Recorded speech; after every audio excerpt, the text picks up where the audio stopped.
그러면은 궁금한 점이 어떤 점이? 전 진로요. 진로? 직장. 네. 그러면 지금 직장을 다니고 있는데 아니에요. 무직인데. 무직인데 어느 공무원이요. 업종인지 공무원? 네. 그러니까 공무원이 될 수 있겠나 네. 이런 것이요? 내년 시험 9급 구급. 일반 행정.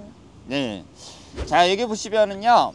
임신년, 갑진월, 병자일, 병신시 이렇게 되어 있거든요. 이게 본인의 사주팔자예요. 네. 그러면 목기운이 하나, 화기운이들, 토기운이 하나, 금기운이들, 수기운이들 이렇게 되어 있는데 아주 절묘하게 균형을 이루고 있어요. 그리고 공무원이 꼭 되시는 게 좋아요. 왜냐하면 공무원이라는 건 관운이라는 게 있어야 네. 되거든요. 그러니까 우리가 벼슬 간자를 쓰잖아요. 그 누가 공무원 시험 볼 거예요 이러면 아 자네 관운이 없어서 안 돼 뭐 이런 말을 하는데 이 관이라는 게 좀 있어야 돼요. 근데 여기 보시면 검정색으로 된 게 관이에요. 이게 이제 두 개가 있는데 이 사주에서 합이라 그래 갖고 신자진 삼합이 되면서 관성운이 엄청 강해요. 그렇기 때문에 본인은 다른 일보다는 공사나 공무원 쪽으로 가는 게 가장 좋아요. 그래서 선택을 잘 하셨다고 볼 수 있고요. 이 공무원 시험에 합격하기 위해서는 물론 본인이 노력해야 되는데 네. 사주학적으로 볼 때 세 가지 조건을 갖추어야 되거든요. 첫 번째로 관운이 있어야 되고 두 번째로 학문운을 나타내는 인성운이 있어야 돼요. 왜냐하면 이 어쨌든 공부해서 합격해야 되잖아요. 그리고 합격한 다음에 대부분의 승진 시험이 필기 시험이기 때문에 거의 이제 정년퇴직할 때까지 공부를 한다고 봐야 되거든요. 그래서 학문운도 있어야 되고 그리고 현재 내가 공부를 하는 데 있어 그 1년 운이 좋아야 돼요. 요즘 그 공무원 시험이 6개월 만에 붙는 게 아니라 막 1년, 2년 이렇게 걸리기 때문에 그 공부하는 시기에 1년 운이 좀 좋아야 된다. 이렇게 볼 수 있는데요. 지금 이 녹색으로 된 게 학문운이에요. 그래서 반성운이 아주 강하면서 학문운도 갖추고 있어요. 그러니까 오행이 다 들어있으니까 골고루 다 갖추고 있는 거죠.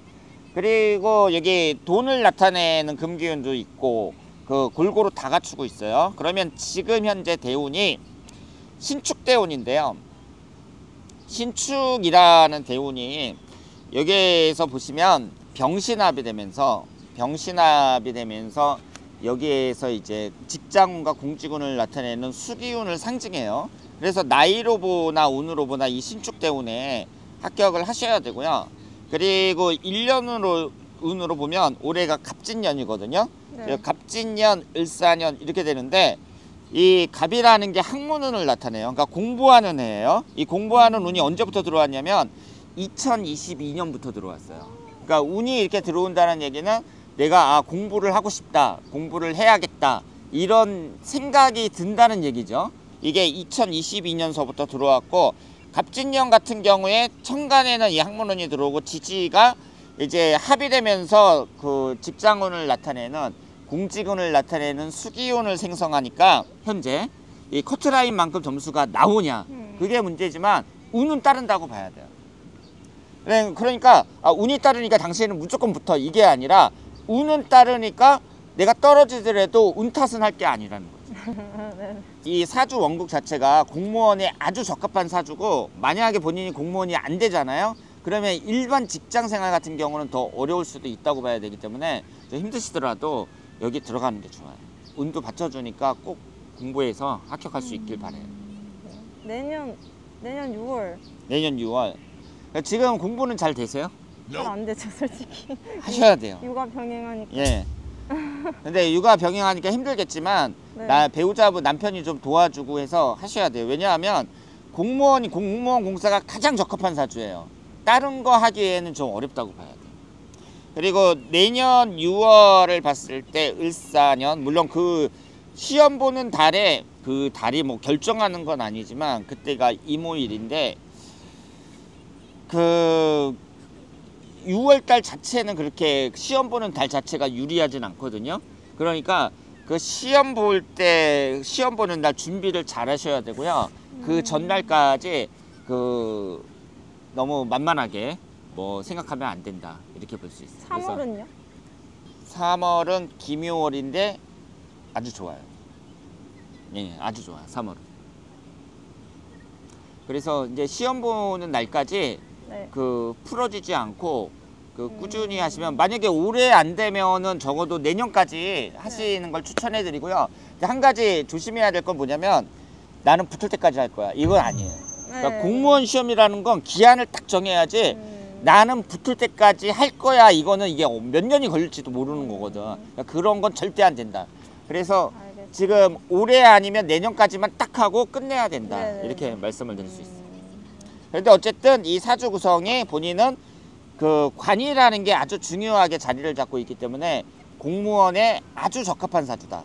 그리고 공무원이 안 되고 일반 사기업 갔을 때에는 좀 그 적응하기가 힘들 수 있다. 이렇게 말씀을 드릴게요. 다음에 이거 보러 갈게요. 같이 보러 갈게요. 예, 대단히 감사합니다. 안녕.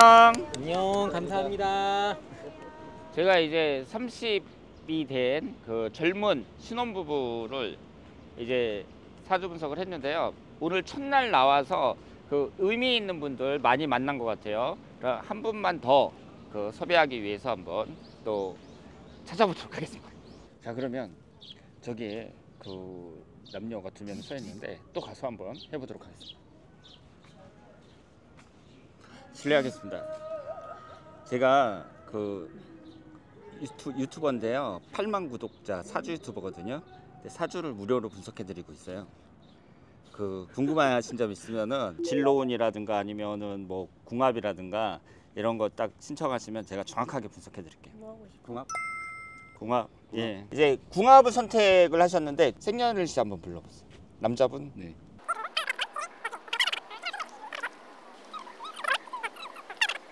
보시는 것처럼 이쪽이 남자분의 사주고 이쪽이 여자분의 사주예요. 우리가 이제 궁합을 볼 때는 단순히 남녀가 서로 잘 맞냐 안 맞냐 이것만 따지는 것으로 알고 있지만 일단은 각자의 사주를 자세하게 봐야 되고요. 특히 그분의 이성운을 이제 자세히 볼 필요가 있다. 이렇게 볼 수 있어요.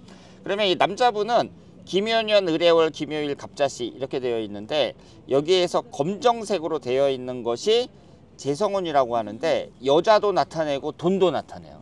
그러니까 남자한테는 여자하고 돈이 동시에 같은 의미예요. 그러니까 남자에게 가장 중요한 게 재성운이다. 이렇게 볼 수 있고요. 그리고 여자분 같은 경우는 김연년, 을해월, 개미일, 김희씨 이렇게 되어 있는데 여기서 노란색으로 되어 있는 게 남자예요. 그러면 여기 4개가 있잖아요. 많단 말이에요. 남자가 많아요. 그만큼 여자로서 매력이 넘친다고 봐야 돼요. 남자를 상대로 아주 매력적인 여자라고 봐야 돼요. 왜냐하면 내가 매력이 있으니까 남자들이 많은 거예요. 그래서 지금 보시는 것처럼 미인이고 그 여기에 남자를 나타내는 관성운이라고 그러는데 관성운이 많아요. 그럼 여자는 관성운이 남자도 상징하면서 동시에 직장운도 상징해요. 그러면은 직장에서 이제 남자들 많이 만나고 뭐 그러니까 그게 이제 틀렸다고 볼 수는 없겠죠. 그리고 지금 이제 우선 여자분부터 볼게요. 여자분은 만약에 결혼을 한다면 20대 아니면 30대에 결혼할 게 아니에요. 결혼 정년기가 20대 아니면 30대란 말이에요. 물론 이제 살다 보면은 여차여차해서 막 40이 넘어서도 못하는 경우도 있지만 처음에 이제 생각할 때는 내가 20대 아니면 30대에 결혼해야지 이렇게 생각할 텐데 이미 이성적인 운에서 나쁜 때 지났어요. 그러니까 13살서부터 22살까지 이미 지났어요. 이 이성운이 안 좋은 건. 그러니까 결혼 정년기인 23살서부터 32살이나 33살서부터 42살이나 이때 무인대운, 기묘대운 보면 결혼하기에 아주 유리해요. 그러니까 본인은 어때요? 대운이 좋다는 얘기는 그만큼 내가 결혼하는 데 있어서도 유리하고 유리하다는 얘기는 내가 원하는 그 마음에 드는 남자 만나가지고 그 좋은 남자 만나서 성공적인 결혼 생활을 할 가능성이 높다. 이렇게 볼 수 있고요. 남자분 같은 경우에는 15살서부터 24살까지 분리했어요. 이성운이. 이때가 이제 여자를 가장 많이 만나는 때인데 여자를 못 만난다는 게 아니라 그 불리하다는 얘기는 뭐 결혼했을 때 이혼할 가능성도 높아지고 아니면은 그 밖에 뭐 나는 내가 좋아하는 여자가 나를 안 좋아한다든가 뭐 이런 식으로도 생각할 수 있고 그리고 25살서부터 34살까지를 보면 원진살이라 그래서 이때도 운이 좋은데 내가 뭐 돈을 번다든가 뭐 여러 가지 일에 있어서 전혀 문제가 없는데 이성관계에 있어서는 약간 불리해요. 그래서 제가 생각할 때는 결혼을 한 30 넘어서 하는 게 좋아요. 요즘에는 대개 20대보다는 30대에 많이 하잖아요. 여자들도 그렇고. 근데 남자분 같은 경우는 그 요즘에 결혼 시기가 많이 늦춰졌는데 한 30대 초중반 이때 추천해 드리고요. 그러면 두 사람이 흘러가는 운에 있어서는 크게 문제 없어요. 그리고 이성운에 있어서도 각자의 나름대로의 이제 개성이 있는데 여기에서 궁합을 어떻게 보냐면 여기 기묘라고 적혀 있고 개미라고 적혀 있잖아요. 이걸 일주라고 하는데 이게 이제 충이 발생하면 안 좋고 합이 발생하면 좋다 이렇게 얘기를 하거든요. 두 사람이 해묘미 삼합이 돼요. 삼합이 돼서 목기운을 생성하는데 이 목기운이 어쨌든 합이 된다는 점에서는 비교적 높은 점수를 줄 수 있죠. 그러니까 충이 아니라 합이 성립이 된다는 점에서는 비교적 높은 점수를 줄 수 있고, 그리고 이제 여기에서 내가 없는 것을 채워주는 그런 맛이 좀 있어야 되는데 본인은 화하고 금이 없거든요. 화기운하고 금이 없어요. 여자분도 화기운하고 금이 없어요. 그 점에 있어서는 좀 약점이라고 봐야 돼요. 그러니까 궁합이라는 게 100% 이제 갖춰진 사람을 만나긴 되게 힘들어요. 그것은. 그리고 막상 그런 사람을 찾아도 다른 조건이 마음에 안 들어요. 뭐 외모가 마음에 안 든다든가 뭐 여러 가지 조건이 마음에 안 든다든가. 그래서 이제 사주가 완전 무결하게 100% 그런 좋은 궁합을 만나기는 상당히 어렵다는 거, 이 점을 말씀을 드리는데, 일단 지지가 이렇게 해묘미 삼합이 형성이 된다는 점에서 이것이 이제 궁합 점수가 평균 이상 된다는 거, 이 점을 말씀을 드리고요. 그 다음에 가장 중요한 게 앞으로 나의 운이 좋아야 돼.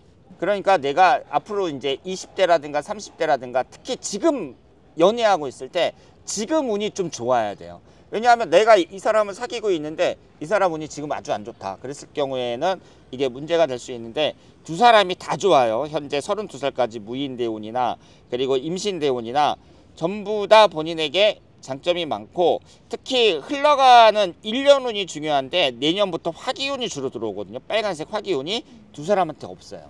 두 사람한테 없는 화기운이 내년부터 몇 년간 계속 들어온다는 점에서 두 사람 다 1년 운이 좋기 때문에 두 사람이 이제 연애하는 데는 전혀 문제가 없다. 이렇게 볼 수 있습니다. 자, 그러면 오늘 그 사주 상담료는 구독, 좋아요로 하도록 하겠습니다. 수고 많으셨어요. 감사합니다.